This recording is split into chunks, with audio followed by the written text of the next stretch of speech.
bringing this topic. Hey, I gave you the reminder. I want to thank you for bringing this topic forward. There's not a whole lot of agencies that utilize a peer program in their co-response. And I think that's what set Bexar County apart as an Ask the Expert. And love to hear everybody weigh in. But Jessica, I have a couple of questions for you. I was still working there when you were hired, and we started doing some training together. And I remember you asking me, how do you think I should be best utilized, right? Because this was kind of new ground. And I remember telling you, I just want you to go out there and have fun, right? I want you to go out there, have fun, and bring value and benefit to the team and to the community. So as you started out, could you talk a little bit about what it looked like when you went out on response, and then a little bit about what it looked like on the follow-up? Because I know on the follow-up side, you would ask me, hey, is it okay if I go to the hospital and make individual bracelets for the patients? And I mean, it was just very heartfelt human connection that you were able to provide. I think that's a missing component in a lot of co-responder teams. So could you spend just a couple of minutes talking about that? Absolutely. So yes, when I first started, the role was not really built out yet. So I got to kind of create that role. But at first, I started on response and kind of shadowed a lot of the calls that we went to. But I was still able to participate with input that I noticed on the call to kind of build the picture of what was happening in that moment, and for us to collectively come up with the decision as the best way to support the consumer. And then on the follow-up side, I really wanted to have a way of individuals be able to remember me, because I know once you do go inpatient, they give you a ton of paperwork. It's very confusing. You see a doctor for just a very short period of time once a day. It's just, there's a lot going on. And so being someone, making sure I let them know I was not hospital staff and I was not with law enforcement, that I was just a peer coming to hear kind of what happened and how I could best support them from their standpoint. And so some of that stuff I did was like create self-care kits for them. Some of the stuff they couldn't have obviously in the hospital, but I wanted to have them something to take with them so that they could remember kind of that moment that we shared in the hospital of empowerment. I'll jump in there real quick too and just say that, as far as Jessica and the folks like her, and I'll give credit to Ernie Stevens over there, because he was really pushing that part of the program once we kind of got our feet wet with the three components that we had with law enforcement, the emergency medical technicians, as well as the clinicians, is to really add that peer support element. And I think that turned out to be just a great move, on everybody's end, adding that, because I think it's really important that you have somebody that can identify with folks that can actually reach out, like kind of you said, like on that one-on-one on a personal level. Then that maybe some of us, because we're doing this coming from a professional angle, that may or may not be able to do. So I think that adding that was we had really great results from that from the beginning. And I think it really helped us close some loopholes. And the whole reason why we started the program was to really close loopholes. I'm sure everybody out there has seen it, where we were missing that vital element in our program, where we had a mental health unit to begin with, which, I'm proud to say, Bexar County was one of the first sheriff's office and law enforcement agencies to actually start a dedicated mental health unit. And this was a good 20 some odd years ago, before it was kind of the thing to do. But adding the SMART team, when we kind of, everything evolves, changes, and affects, and we figured out we're missing a big component to this, which was trying to get to people prior to a crisis and to take them out of that revolving door system. And just the effect in the county has been, I can't wait to see our stats. They actually going to, bring some stats out to show, effects on utilizers, or just on our call volume alone, how that's been affected things, which I know without even looking at it, it has. But I mean, adding that peer support element to it has been really successful on our end. Jessica, could I ask like a logistical question? Yes, ma'am. For your teams, do you guys, do you all respond to the calls together? Is it always the clinician, the mental health deputy, the peer and the emergency medical staff? Or does it depend on the call? Yes, so we would all respond together, but honestly, I think a peer is not fit for every single call. And so being able to step back and not participate in some that may be triggering for an individual due to their past experience, or maybe there are weapons involved, maybe someone gets aggressive, where they may not be in the headspace to be able to really hear a peer in that moment. And so I don't think peers are necessary on those types of calls, but a lot of times we would get more of the low-level calls where people would be shutting down. They might have been sitting on a bridge looking sad or crying, things like that. And so I really think that bouncing back and forth between follow-up and response, that that they should be able to go on response because they do make a difference. But like I said, it's just not for every call. Awesome. Thank you. We're incorporating peers into our program now and trying to figure out how to best utilize them. So I appreciate that. Absolutely. And if you have any questions on like safety, training, things like that, please let me know. I'm happy to answer anything I can. Yeah, thank you. Mm-hmm. Good afternoon. I just want to introduce myself a little bit. I'm Deputy Theodore Deaver. I work for the Sheriff's Office of Fort Bend County. So if you don't know the areas like Southwest Houston area, Sugar Land, Richmond, Rosenberg, and I am focused on the juveniles, but I have been doing mental health for the last 9 years. So I actually went to Bexar County, to San Antonio, and took the CIT youth class that they do. Oh shit! Okay, at a junior high out there. It was some years ago, probably about 8.5 years ago. But for the last almost 2 years, I focused on the juveniles, and I worked with Ethan on the OJJDP grant, and from that, I just came from a follow-up. So when you were talking about follow-ups, I provide resources and give some tactics on how to navigate insurance, how to navigate things that parents just don't understand. If parents think that, oh, I took my child to a mental hospital one time, oh, it should be done, she should get over it.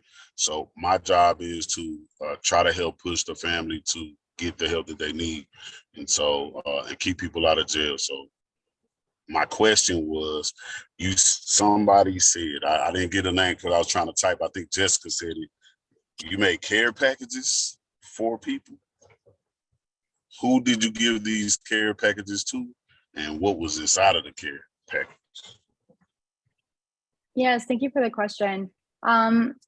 I originally had things like clean t-shirts, underwear, things that make their hospital stay a little bit more comfortable, because if you did not bring clothes, if you were not prepared to be hospitalized, you're going to get stripped down and put in paper scrubs, and it feels very dehumanizing. And the underwear they provide are not real underwear, things like that. So just having like a clean t-shirt or some underwear, some hygiene products. I also included like a grounding crystal in it for them to have when they got out of the hospital. So just to put with their belongings. And we kind of talked about that a little bit when we met, as far as like a coping skill, because I always keep one in my pocket. I also had some like Mad Libs or like crossword puzzles or things, so that they had something to do and keep their minds occupied, along with like a journal to kind of write about their experience, because even if it's the 15th time they've been hospitalized, that experience may be very different for them that time. Maybe something clicked, maybe they had a different doctor or a different hospital that just worked for them. So those are some things that I would put in the kits. And depending on the situation and the state in which they were at when I went to visit them at the hospitals, sometimes I would wait to give it to them later for like a home follow-up visit. Do y'all have a memorandum of understanding with the hospital that allow you to go there and talk to the patients? Because at times because of HIPAA, they don't want to acknowledge that the person is there. So how did y'all cross that there? Yes, I will speak to that, and then Lieutenant, if you have anything to add, please do. At first, it was a little bit of a challenge, honestly, when the program was newer and getting up and running. We ran into a little bit of hiccups, but we worked so closely with so many hospitals that over time, they got to know us, got to know what we looked like or what our shirts looked like, and we were able to get through just fine. But a lot of times, some of the front desk staff, especially at psychiatric hospitals, may need a little bit of education around HIPAA in emergencies. They just are, taught to say that to almost everybody that asks about patients in the hospital. So over time, working with those relationships was the best way for us to get that accomplished. And so, yeah, that we handle the good part of this, I guess, is we can't, like Jessica said at the beginning of the team, that however you put your team together, we kind of started incorporating, and I know Ernie can attest to that too, we kind of started involving the hospitals in the conversation early on.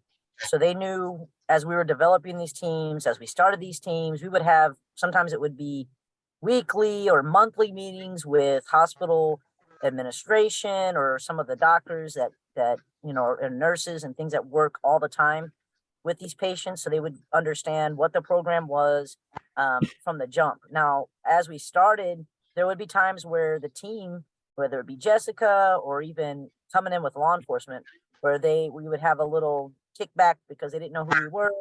But that's why it's really important that you make connections with like the administration, with some of the people that are running the show there. Because honestly, what we would do a lot of times is we'd have to call those folks and say, hey, we're having an issue here, we're having an issue bringing somebody in, or they won't let us do a follow-up or whatever it is, and that resolved itself, So getting those people involved, and then of course it was a two-way street. We would tell them, hey, if you're having issues with the team, if there's anything you need us to do, please let us know. One little thing I did, which I actually told hospital administration, a lot of times they would have a hard time getting response with law enforcement with other issues that were going on in the hospital, whether it was, it could be something completely unrelated to why we were there. But I told them, look, if the deputies are in the hospital at the time that you need them for something else, whether you're having some type of issue with a patient or on the grounds, by all means, let them know. Because if they're there, as soon as they get done doing what they need to do, we're available to you until we go to the next call, whatever it is that you need.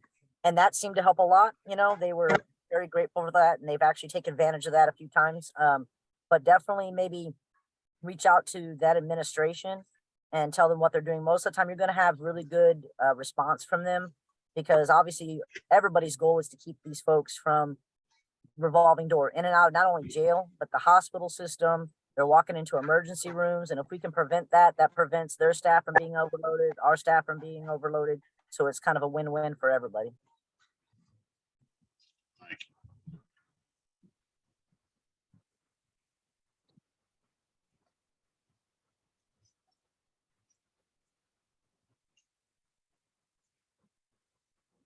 Nobody else have questions? I was just going to jump in, Deputy.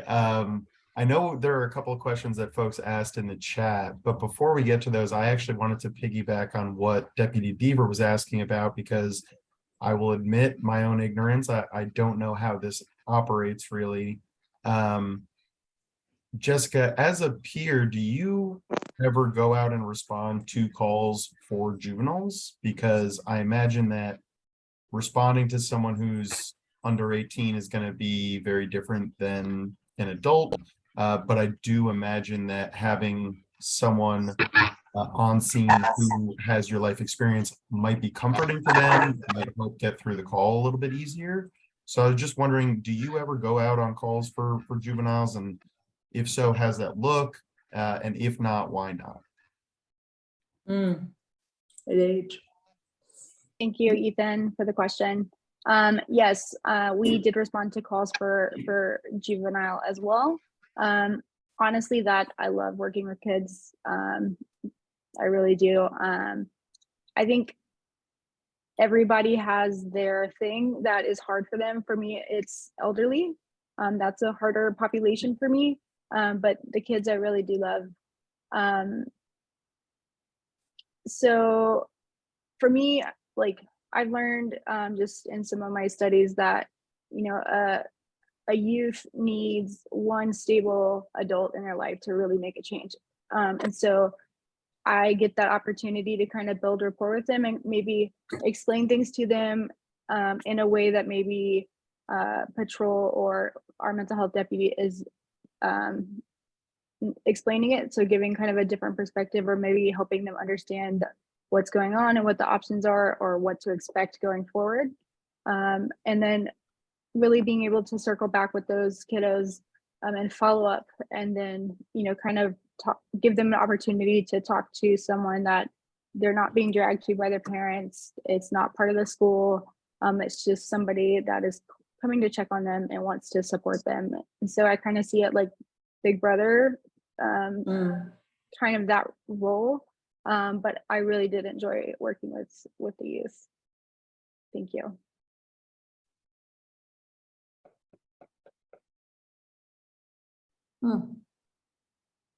Pause and see if there's anyone who wants to speak out loud, but otherwise I'll start with the questions in the chat.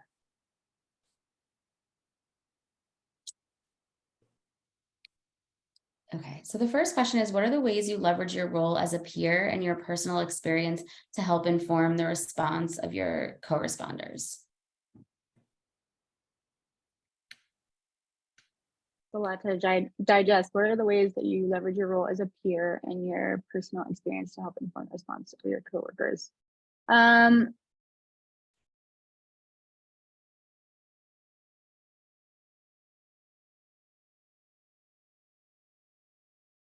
For me, I was taught, once you kind of learn to develop the peer lens, that you can do it in any role. So even if I, you know, become a clinician, so on and so forth, that you still have like developed that lens. And so I think a lot of people, even in behavioral health or mental health, have worked with peers, but they may have like a very one-way street view of what a peer does. And so there is a little bit of psychoeducation on kind of what a peer looks like in the different roles, because maybe they just work with someone in recovery with peers or just on the mental health side. And so that portion, I think, is a very vital portion, because if they don't understand what you're doing and why you're there, they're not going to be able to utilize you very well as well. So being able to, like you said, leverage some of these personal and professional experience. And with the personal story part is just like sharing little snippets that are maybe valuable to the person in crisis, but is also very relevant to that. It's not just some, oh, telling a little bit about my story, because it's not about me in those moments. And so I think that is a skill that you have to develop, which is why I really think if you're going to hire a peer for crisis services, that they do need to be certified and they do need to have some previous experience working in some role, preferably some mental health. Hey, Deirdre, and I'll say this about Jessica, because you just did something here today. The question was, right, and you answered it eloquently, but how did you help inform your co-responders as well? You did that a little earlier in something you said, and it just rolled off your tongue very nonchalantly. But when Deputy Deaver asked about what goes in this care package, and you started to describe it, and you said, you know, I put underwear in there because, you know, what they give you isn't even real underwear. As officers, we know where the front door is to a location. We know where to drop somebody off. Beyond that front door, we really don't know what that looks like. We don't know what you're going to be put into. We don't know what group therapy is. We don't know what one-on-one. We don't know, right? And what we don't know. At the back door, we don't know what happens on reentry back into the community. right? So when you said something like that, you just probably informed me, number one, but other co-responders on this call or on this webinar, what true human connection is when there's outreach by a peer, because you've been there, done that. So I want to thank you for bringing that up and saying it like, oh yeah, like this is what I do. But to me, I'm like, damn, that's empathy at its nth, right? At its most effective way for human connection. So I just want to throw that in, that you do that. And kudos to you for what you're doing for our community members. Thank you. Thanks, Brittany.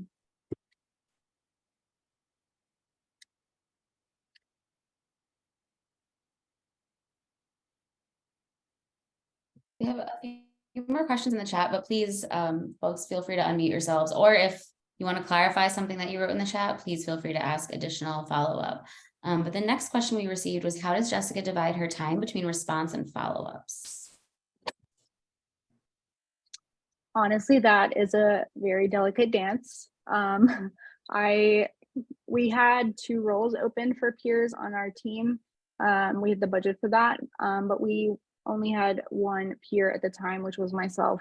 And so depending on what the week looked like or the previous week looked like, I would kind of design my schedule for that week, depending how many calls we had, how many people got ED'd, how many follow-ups we may had from before, things like that.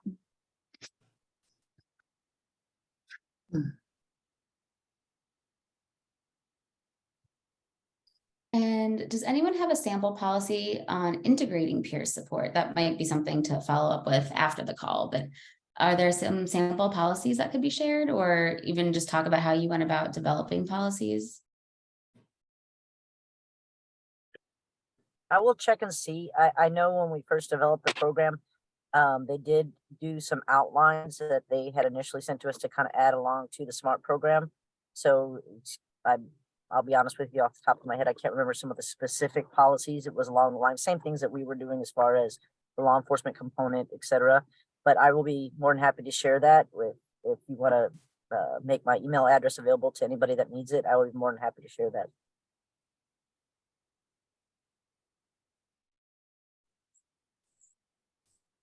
Thank you. And hey, Detective Morris here with the Los Angeles Police Department. We have a crisis response team, and we also have a follow-up team. So just had a question about follow-ups for Jessica. We are going to try and do a little bit more extended reach out to our highest utilizers of services. And it sounds like you guys are doing some of that, especially with those care packages. What kind of success are you having? What's working for you? What's not working for you? Thank you for the question. Honestly, high utilizers are a tough area. To me, it's really trying to collect the whole picture of what's going on. What barriers do they have maybe to treatment? What is going on in their personal life? What's going on in their relationships with work, kiddos, all of those things, because it's not usually just one thing that happens for a crisis. It's usually a combination of things. And so if we're just trying to look at, oh, well, you just need to take your medicine and go to your appointment and do all these things, maybe they don't have transportation, or maybe the clinic that they are recommended to go to because they're a high utilizer is across town.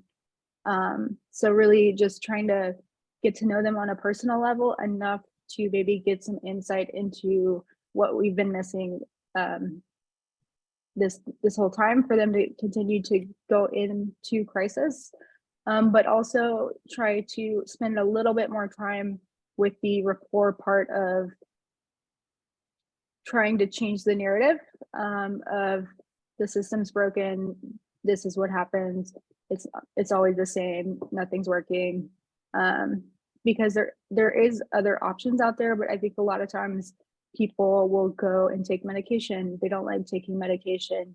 It has side effects. They stop taking their medication. But kind of giving some insight into, maybe I take medication and I take medication every day, and I don't like taking medication, things like that, to share with them so that they can get a different perspective, hopefully. Great, thank you so much. Thank you.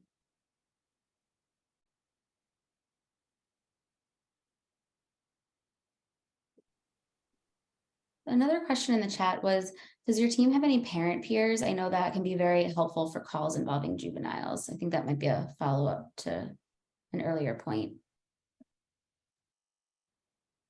We currently did not when I was with SMART. I 100% agree. I think family partners, parent peers, things of that sort are very helpful, especially with like psychoeducation when it comes to parents.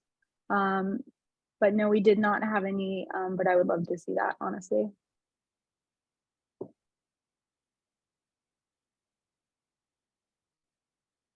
Next couple questions might be for the lieutenant, but we received one question that's a little bit more logistical. How do you manage data collection on the CAD side and the RMS side?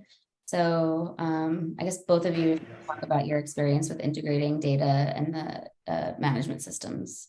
Right. The IT questions. So what we did was basically we have a CAD system, we have an RMS. Currently we pull all of our data from our CAD system, but dispatch now, if like the intricate parts of it, I don't know how that works. However, what happens is we basically allowed them access to pull that SMART data, or I say our mental health calls, that way. And we actually rewind before we even started the team. That was one of the ways that we pushed for the team, was to be able to justify why we needed the team. So we showed how many mental health calls that would be available for SMART to actually pick up versus sending just a deputy to that call. So we use a CAD system for that integration. We also use that data every week. We have a meeting, and actually Ernie used to, host a lot of those for us, and we would go over all of that system data to see what calls are we still missing, what we could have went to. Dispatch actually went through, and through the CAD system actually had to prioritize and make calls what was going to be available for SMART. Because obviously there's certain calls we would not have SMART respond to if there was any type of weapon involved at the time. And we started out with just kind of go off on a little bit of a tangent. We kind of started off with a high bar. So it was basically calls that you would figure are cool to cold calls. It was, maybe depressed, no weapons, no history of violence, no active disturbance going on. Those would be the only calls that SMART initially would respond to. Then we started saying, okay, we're good with these calls. And we kind of amped it up a little bit and said, okay, well, now we'll start having SMART respond to calls. Maybe they might be a little higher in priority. Maybe there was a disturbance. Maybe he mentioned suicide with a weapon, but maybe didn't say how. And we would let deputies in the field would arrive at the scene, secure the scene, let us know, okay, it's safe, there's no active issues going on, then SMART would then respond. And so now we're at the point now, pretty much between that, we don't respond still to what we'd say hot calls initially. We have, once the scene has been secured, if SMART is nearby, go and do the follow-up. Maybe they'll do the emergency detention or the voluntary ED. But all of those numbers were like critically important to start the program. Everybody knows that, the idea is great and it always sounds great, but the first, numbers talk. Especially when you're investing money, as in positions, time, things of that nature. That was one thing that we had to sell to, like, for instance, for our commissioner's court was, and to the hospital system and to the Center for Healthcare Services, who is our mental health component to this. Look, we need, if everybody's got to donate X amount of staff, which that's a hard sell. When everybody's short everywhere, it's a hard sell. But when we are telling them about how much money we're going to save on the back end of this, because a lot of times, right, it's money and time that talks. We had a lot of buy-in with that. If we just dedicate, we'll see what this team results in. That's going to be less people going to the jail, which costs money, less people going in and out of the hospital, which costs money. But that CAD interface is important. Also, the mental health clinicians, and I know Jessica probably attest to this too, they are also on a system where they'll make notes in the clinician side of the reports. So they'll make notes on scenes and calls specifically for follow-ups.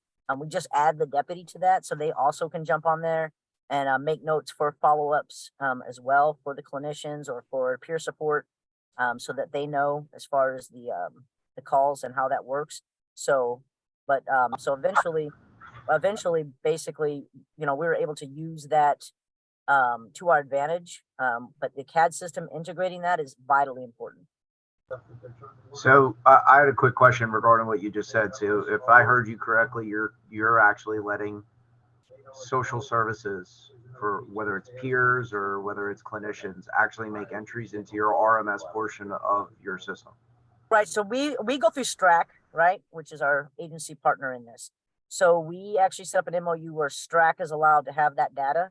So STRAC is kind of like, they're kind of in the middle. So they're actually basically coordinating a lot of this. So what we did was we made arrangements for STRAC to have access to our data to use for that purpose. And it's IT stuff. I don't know how all that works. However, that's the bottom line of it. Yes, we did. And vice versa, right? So we also have access to their data, the notes that when it only pertains as to this program.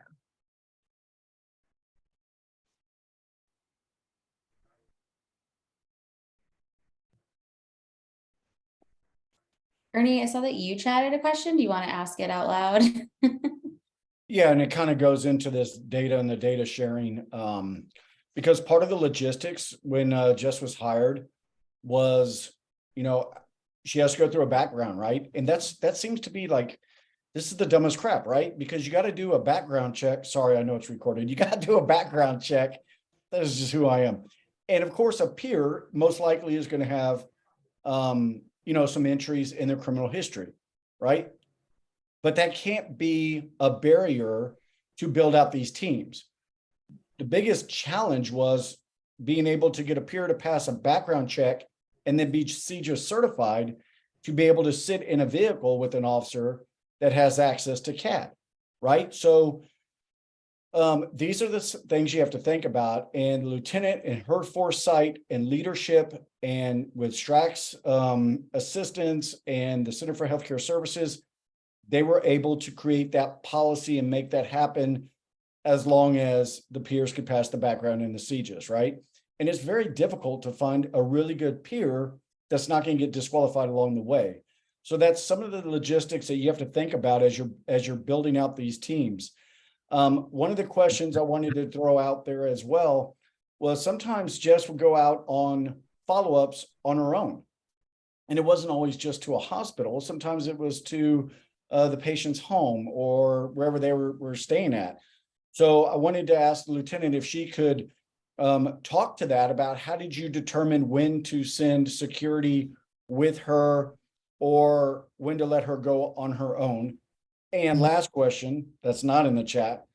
I do want to get around to just asking you about how did you self-reflect and do your own self-care, being that these calls are never ending for you and you see the trauma that other people are being affected by. So LT, if you could start, Jeff. So yeah, going back to kind of our original question, right? Why it was so important that we're sharing data, not just for numbers. I mean, that's very, very important, right?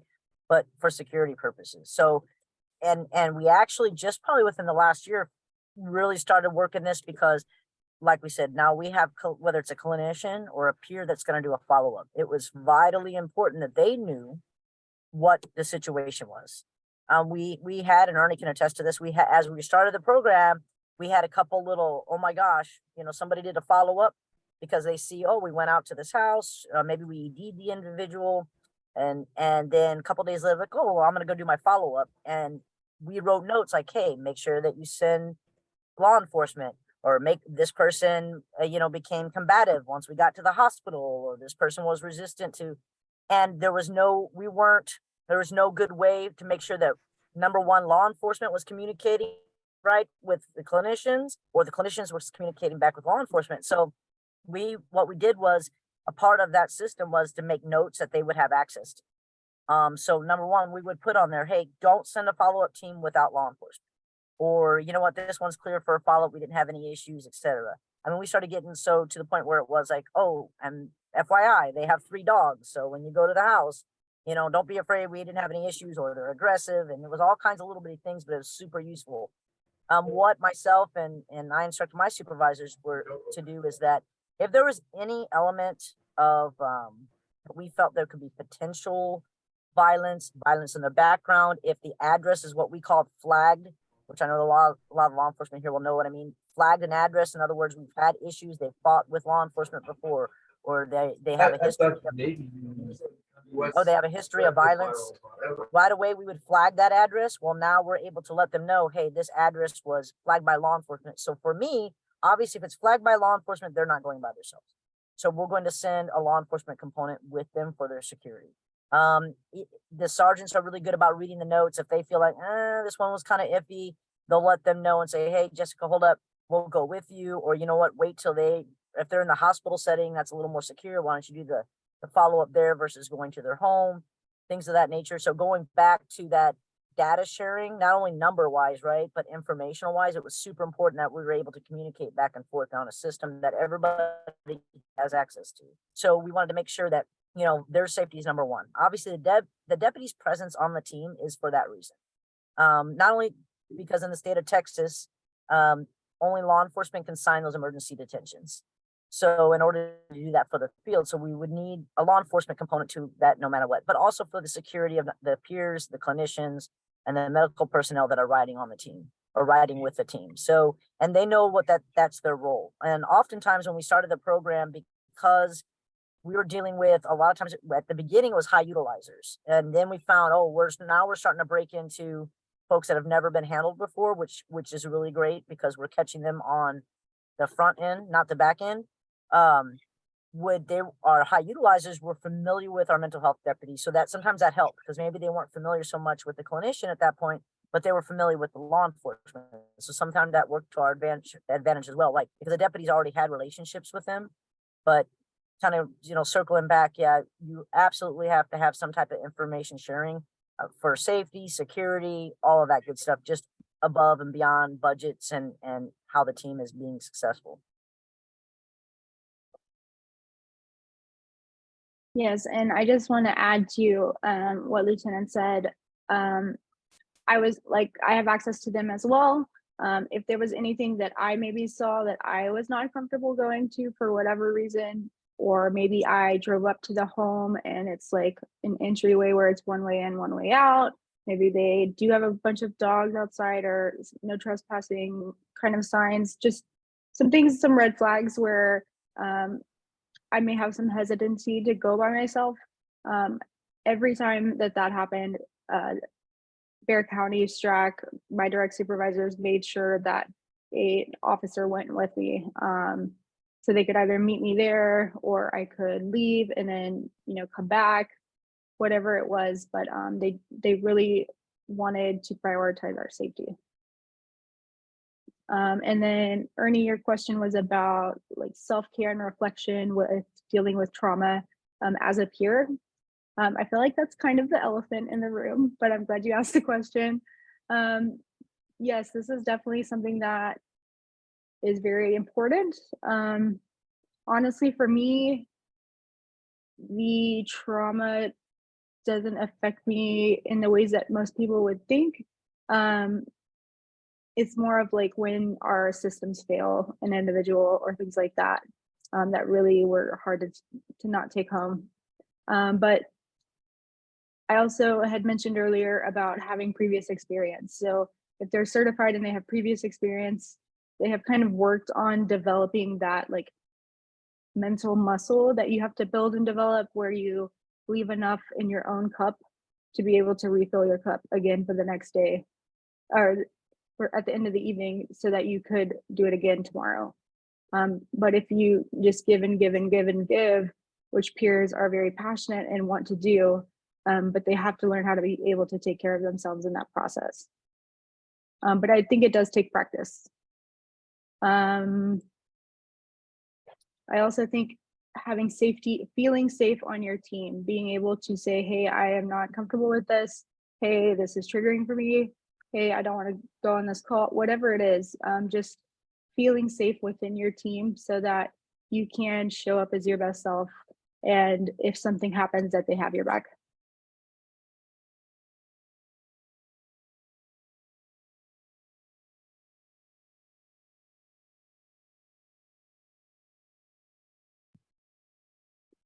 Thank you so much. So we did receive a few other questions. It looks like someone has a question about body worn cameras when you're ready. Did you want to take yourself off mute and ask? Yeah, I had a question. We currently run a co-responder program. We've navigated it with policy regarding that topic for body worn cameras, but I was just curious to see if you guys had any challenges or speed bumps regarding peer involvement and body cameras and what that looks like. I don't think we've had any issues with that. The deputies, obviously, we have a body worn camera policy. The deputies are required to wear body worn camera at all times. And obviously it's activated on any calls for service or any interactions with the public. We have not had any kickbacks with that at all. Obviously anybody that has access to that body worn camera would have to go through outside of court purposes, right? Subpoenas, all that kind of good stuff. So we haven't had any issues with that. Jessica, I don't think, right? You haven't had any issues on your side at all, right? With the body worn camera? No, ma'am.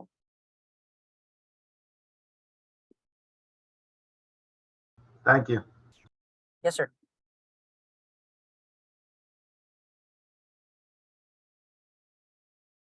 Just to add to a little bit of that body worn camera, we started about 6 months ago, and we haven't had a problem because they are able to redact the entire person from the body worn camera. Because that was one of my concerns, that we would film people on their worst day, and somebody can find that and use that against them in the future.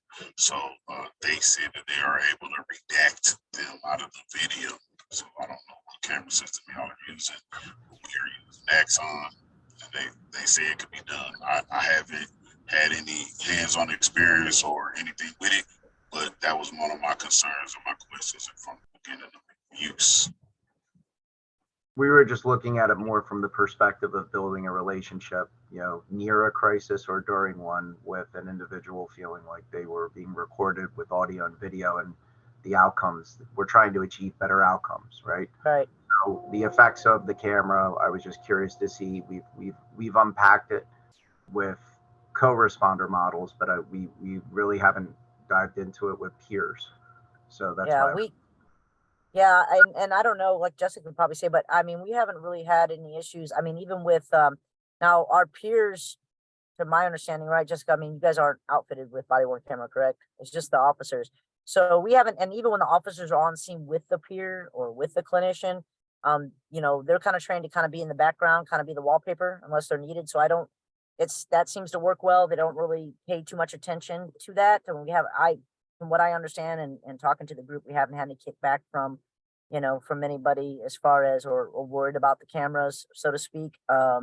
Are the folks that ride on the deputies that are assigned to the SMART team, obviously they have a polo shirt or like a button down fishing looking shirt. It's a very soft uniform, for lack of a better term. They do have body worn camera, but again, like I said, it hasn't seemed to be, we haven't been presented with too many issues with folks because we have the camera. And I guess nowadays, in this day of age, if anything, sometimes it may even be assistance. They know that, hey, we're recording the interaction, nothing dangerous is going to happen to them. We have, the camera to show that.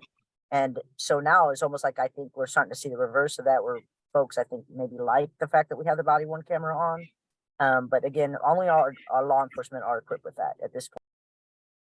And one other point on the body worn camera that you can think about as you build out these teams is Jessica actually was employed by the Center for Healthcare Services, which is the local mental health authority, which they don't have a body worn camera policy, right? And they don't wear body cameras. So that really did not apply to her or her interactions with members of the public, or whenever she would go into the hospitals or treatment facilities to meet with the patients. So it wasn't even a concern. Now, if your agency employs your peer, that's something to look at. I mean, you probably have to run that by your city attorney or whatever, but again, I just don't know how that would really relate to a civilian wearing a camera that's having these HIPAA protected conversations with patients. So something to think about as you're putting your policy together. And I was just going to add, we didn't have many people that were either offended or afraid because of the body cams. Honestly, I like it because of the safety aspect. And I was on one call where someone had mentioned being recorded, and basically responded with, this is my team. They're here to keep me safe. They're here to keep you safe. And I care a lot about this team, and I care a lot about you. And then just kind of keep going with like an open-ended question.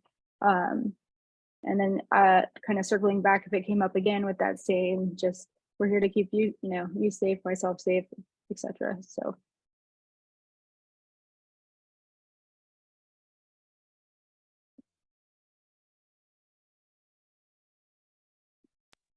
I saw a question that popped up there about how the positions are funded.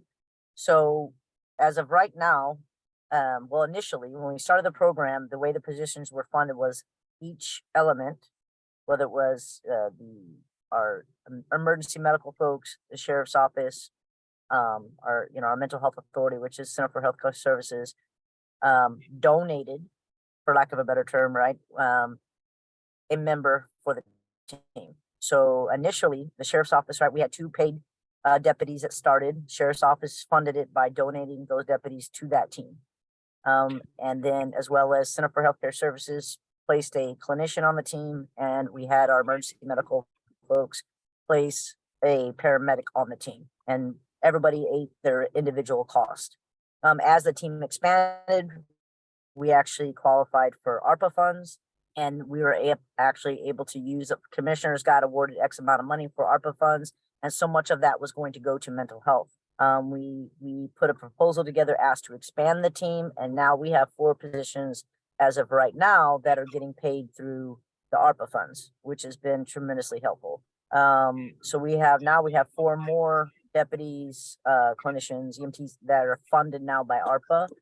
As of right now, and how long that lasts, I don't know. I know at least for 3 years, I think was our tentative deal. So so it's half and half, 50-50 now. So half of the team is paid by the sheriff's office, and the other half right now is by ARPA funding.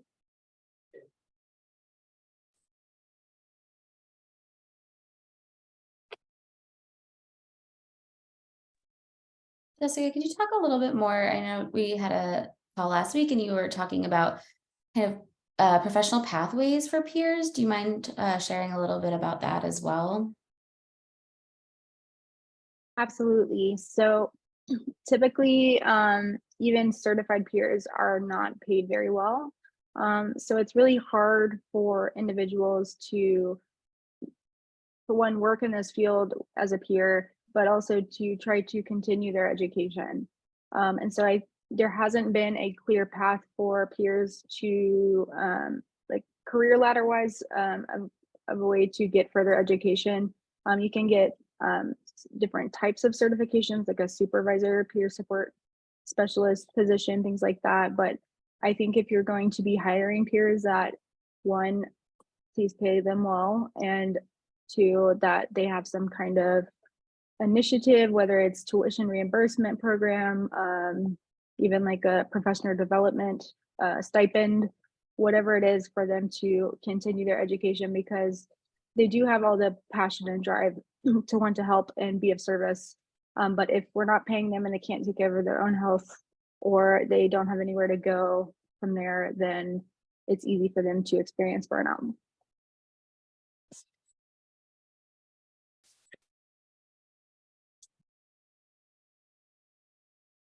I can't help it. I love this. I got to keep asking questions, and I'm sorry, but keep sending your questions in. We'll answer them. Jess, so a couple of things. One, I'd like to know, how did you feel that the team accepted you when you were first hired, as far as the culture, right? And then number 2, when a co-response team goes out, law enforcement kind of gauges success by, hey, we didn't have to use force, right? We got this thing accomplished. The social workers are like, hey, we didn't even have to do an ED. We were able to de-escalate, refer for services, or go voluntarily, right? How did you gauge success engaging with a patient? That's a good question. I'm not more tied up with the outcome. It's more about the best way to support that person in the moment. So even if it's having a heart-to-heart, peer-to-peer conversation, if they're shut down, following up with them at the hospital on the back end the next day. But I feel like peer work is like, you can't really explain it, that once you see it, you know it, like, you know what we're talking about. But yeah, I think there are sometimes people should be ED'd and that's the right move, but also sometimes they meet criteria for being ED'd, but that doesn't fix what got them in the situation in the first place. And then when they get out, it throws them right back into that issue. So I try to really take the whole health approach and really look at all the barriers, the risk, the protective factors, and come up with like a individualized plan for what is going to work the best.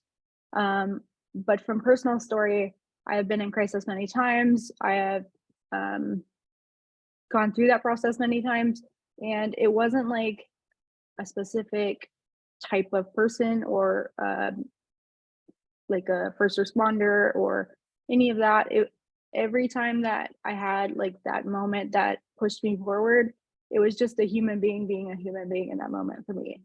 So it could have been, you know, a nurse at the hospital saying, well, you're having a shit day today, so I'm here to help. Or, you know, I believe you in your story. I'm sorry that this is happening to you, but I do believe you. Things like that, where they feel that you see them, I think is the best way to measure success for me.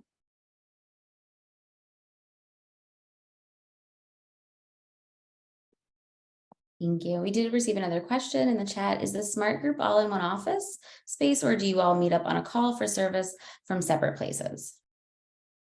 So we all actually have initially our own office spaces, but what we ended up doing was decide to start meeting collectively at the beginning of our shifts, and we decided to use our substations for those meetups, being because obviously they're located on the west side of the county and then on the east side of the county. So the clinician and, you know, the deputy along with our mental health unit, which is actually located down in our downtown office. So initially at the very beginning of shift, you know, everybody's got their equipment, they drive out, they meet at the substations, and they deploy from there. So and we just went to our paramedics. We actually got narcotics safe installed in each one of the subs, so now they're not having to run back to their main locations to pick up any type of, you know, first aid or any refills on basic medications or narcotics that they need. We actually got that done, which has been a good help, so they don't have to do a lot more running back and forth. We afforded a team a cubicle with inside the substations that's just for SMART. If they need to complete reports or now sometimes they'll still go back, maybe they need to go back to an office to get something in particular they don't have out at ours, but for the most part, we try to keep them together and have everything they need in one place. And right now we're using our substations to do that. And is that one SMART team for the county, or are there more than one? So we started out with 2 teams, and it was 1 team per shift. And our county is very large. So what we figured out was we were plenty busy, but most of that day was driving. So if you're familiar with Bexar County or San Antonio, you realize that you could be on one side of San Antonio and it would legitimately take you, without traffic, 40 minutes to make it to the other side of San Antonio. So that was an issue. And we were seeing it in the numbers, even though these guys were busy all day. If you looked at their time, a lot of their time was spent driving from the east side to the west side of the county, the west side to the east side of the county. So when we expanded the team, when we received our ARPA funds, that's when we expanded the team and we placed 1 team on the east side and 1 team on the west side. And we currently have 4 teams altogether. So we have 2 on day shift and 2 on second shift. We're looking to expand to overnights. That's a work in progress right now, because just like everybody else, staffing is an issue. Hiring right now is an issue. But that's our goal, is to be 24/7, 7 days, and be able to cover all 3 shifts. As of right now, we are first shift, second shift. So our SMART team runs from 6 in the morning until 10 o'clock at night. One logistic question. I know I said I was going to be quiet, I swear. But Lieutenant talked about the narcotic boxes at the substations. If you're going to do that with a medic, you may have to, Lieutenant, correct me if I'm wrong, you may have to make that location a DEA location for the medication. It is. It has to be, you're correct, Ernie. It has to be a certified DEA location, and they'll do it for you. You just have to go through their process. And there's certain ways you have to actually have it stored and secured. But it really broke. It was very easy. It was nothing complicated. Once we actually obtained the units to secure the narcotics in, by their standard, basically they issue what they call it like a DEA license to say, hey, this particular spot right here is allowed just to store anything that would be considered a narcotic. So, but it's not, it doesn't take us. And normally your first responder medical side, they know exactly how to do that. They do that with every one of their own substations, fire departments, etc. So we actually let our medical EMT side of the house handle that. And once we got the licenses, we were good to go.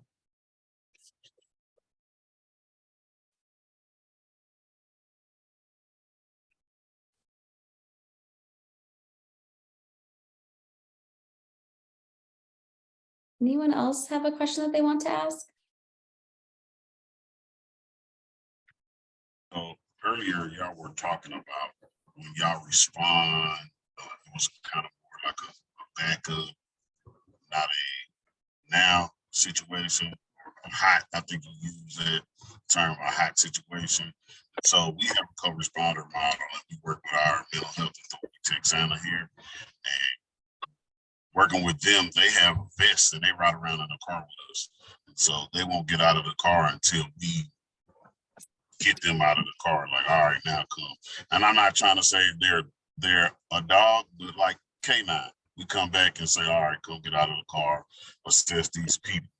And so I don't want nobody to think that I'm disparaging anyone, but we'll try to make sure that the scene is safe for them to do the interview process, so we can decide if we're going to transport them. So have y'all ever tried to do that model where y'all all ride together? If so, what happened? So we do that.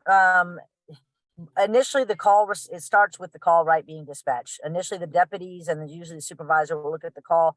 Dispatchers are trained to say, okay, this call is smart, qualified or not. Sometimes dispatch doesn't catch the calls because things happen, or other times, whether it's a hot call or coded call, but let's say it's a medium call that they're going to go to. Their standard procedure is the deputies, the clinician and the EMT all go together, but we're in separate vehicles. So the deputy's in one vehicle and the clinician and the EMT and the peer maybe are in another vehicle together. So we kind of call it the pickles bus. The pickles bus follows us out to the call. And then the deputies, obviously, no matter what kind of call it is, even if it comes out as a cold call, they go and make sure the scene is secured first.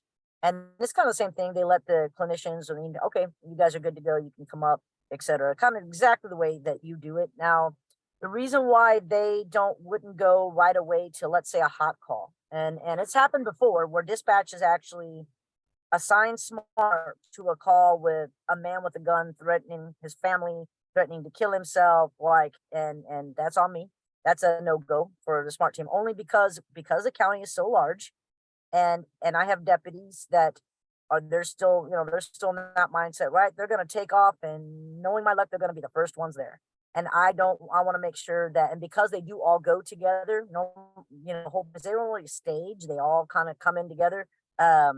We don't allow them to arrive at that call until patrol normally makes that scene and secures it. And I say patrol because one set of deputies say, you guys are good. Then we come in and I still have a second set of deputies with the clinician in that. And that's just the way we set up our protocol.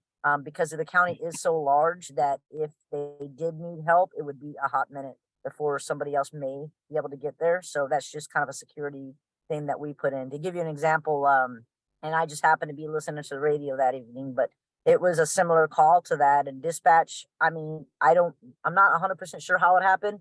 We got newer dispatchers. They got dispatched to that call. And right away, the supervisors are like, whoa, hold on, hang on. Because, the deputies will take off, But so we have to catch those calls sometimes still, where it's like, or if sometimes details are coming in, it starts out as a cool call, like, oh, the person is possibly depressed and suicidal. And then by the time the call is working and the call taker is adding information to the notes, it changes to it's an active threat. He's got a gun. He's standing on the street or things of that nature. And so that's why we just make sure that if it rises to the level where they actively have a weapon or actively threatening to harm other people, that we have the deputies actually make the scene first. But we do a normal call would all travel, arrive together. Same thing, deputies, make sure it's secure and kind of, like you said, let the canines out and then they go do what they need to do on the back end of that. And I think Jessica can attest too. I mean, a lot of times the call changes as you guys are on your way to them. And I'm sure there's been times where you're head there, you're like, whoa, hold on, kind of hit the brakes for a second because the call is evolving. And sometimes the call's fine until they get there and then the call evolves. And that's why, again, that's why the deputies are there. You know, we've had a few instances where, yeah, it got a little lively. And, but that's just kind of the nature of the beast with these calls. And that's why I'm kind of super, especially with the deputies, I really, and if you're starting a program, you really have to impress upon your law enforcement partners that are involved in the team that is their job to keep up with that call. And it's their job to, you know, push the brakes if something doesn't look right. Along with the clinicians and things of that nature, we've had it even come up where the clinician or the peer has worked with this person before and we never have. And they're like, whoa, hold on, because I can tell you already he's going to be, so it's very important that everybody communicates, not afraid to say, hey, I don't like the feel of this one, or there's too much unknown information, and are able to tell dispatch, okay, hold on, we'd like patrol to make that scene first. Or you know what, the deputies are going to make that scene first, even if it's within the unit. Like sometimes I've had the mental health, the smart guys go, as they got closer to the call, they're the first deputies, technically even closer than patrol. And they'll say, hey, you know what, we'll go ahead and make it before patrol, but we're going to have the clinician, you know, and the paramedic just stage a minute down the street before they actually roll up with us because we're kind of unsure about this one. But it's really important that everybody communicates on the team and is not afraid to say anything, because it's happened numerous ways a few times. Absolutely. And I just wanted to add to that about safety with a peer when going to calls. I think some of the things that I was very proactive about was learning radio communication. You are a body on that team at the scene. Things like scene safety, standard operating procedures, and having regularly scheduled supervisions where they have the option to debrief on a regular basis. I think it's easy when you're short-staffed and everybody's short-staffed to kind of skip some of those if everything seems okay and we're trucking along. But I really think that they need to be scheduled and that peers, even if they aren't going to debrief, maybe they just have some questions, or maybe they'd like your feedback on a call that they felt didn't go as well as they wished it did. And then feeling safe within the team, kind of what Lieutenant touched on. And part of that, I think, is being able to communicate maybe some of your triggers with your team. Like, if this is the situation, I don't want to go. If this, if I'm on the scene and I feel like I need to step away for a minute, I'm going to let someone know and step away for a minute. Just to be able to compartmentalize some of their own personal and professional experience to prevent countertransference.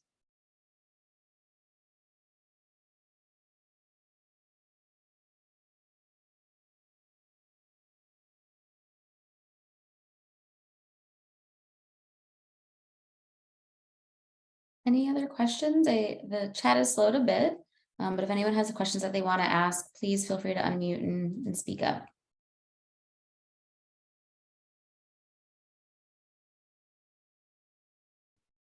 Okay, well, I'm gonna be Ernest Jr. over here and ask all of the questions. So when we started the co-responder model, we don't have EMS, but we make sure that EMS is aware if we need them. And just recently we had to change policy because of our lack of staff. I don't know if everybody else is feeling that, but we are short about 130 people at our agency. So we used to be the backup, but now at times we have to be the first ones on scene. So we make sure that we take care of those co-responders, or Texana in our case. But also they're putting Texana into dispatch, because a lot of times dispatch, they're sending us out to calls that we don't need to go to. They just needed to talk to somebody on the phone. So we are adding to Texana peer support, like what y'all would call peer support. We're adding 2 of them in dispatch so that they can run calls that they're unsure of through them. So right now they're currently in training. So that may be something also that may help y'all because getting better information or getting using your tools wisely may help in the long run because we sometimes run. I know you talked about 45 minutes to get from one side of San Antonio to the other. I will be happy with that, but our 885 square miles, sometimes it has taken me an hour and 30 minutes to get to the other side of the county. So I can be in places that I don't get phone or radio service. So it's important just to utilize your tools because I've gone very far and then I get 10 minutes away and they say, hey, we don't need you anymore. So it's important to use your tools wisely. I'm not going to let Theo have the last word. So let's wrap with this, right? Because I know we're over on time. Yeah, you're talking about bringing peers in dispatch, peers in 988 centers now, peers for warm lines. I mean, peers, your ship has come in. Like, we need you. The community needs you. They need your services.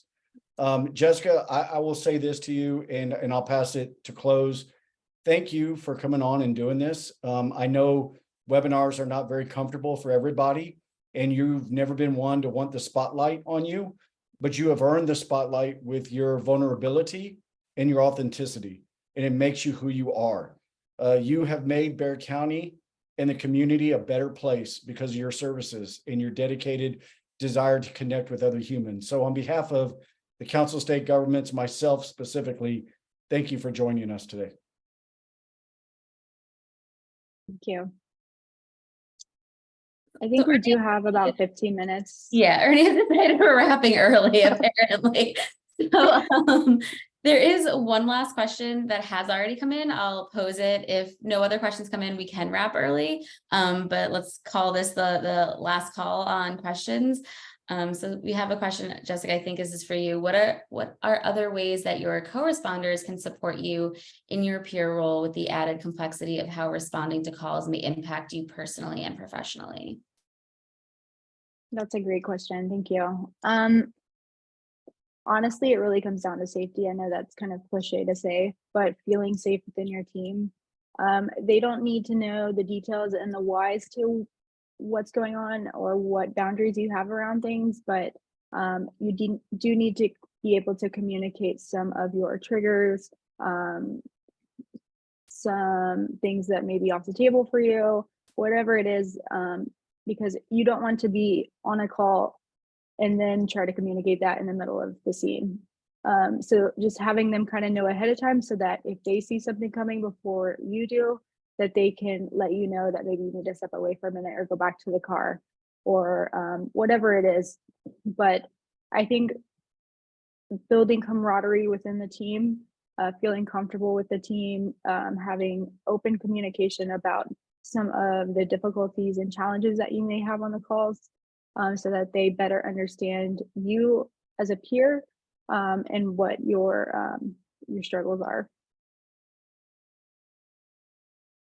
I did want to touch on one thing before we completely close up around like training. So there's not a training that I know about for peers in crisis services, but some of the things that really helped me along the way was, I know Deputy Deaver mentioned CIT training. So participating in crisis intervention training for law enforcement, I think was beneficial to them, but was also beneficial to me to kind of better understand why they make the decisions that they do, more of some of the tactical side, just some education on some things that I wasn't quite familiar with. But I also think it gave a good opportunity for law enforcement to ask me questions that they normally wouldn't ask. Other trainings that I think were important were things like motivational interviewing, trauma-informed care, and person-centered approach, I think are really important.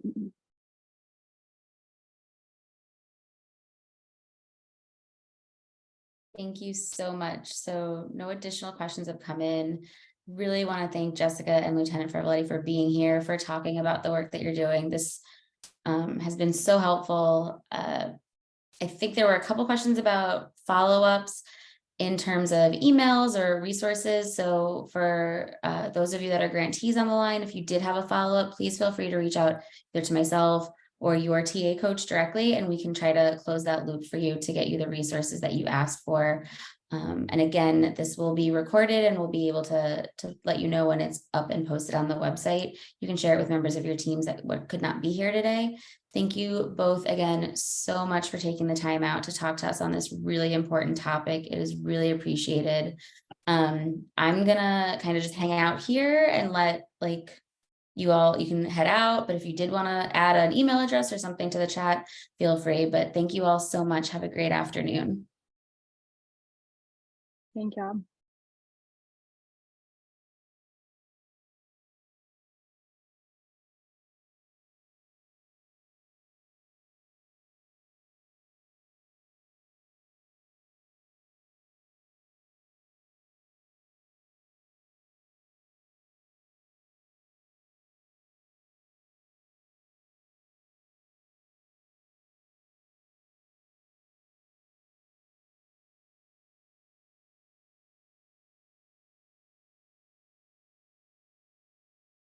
Yep, there will be a recording available. It will not be searchable, so it won't be like a regular webinar. But the recording will be privately posted and we can share the link with the attendees.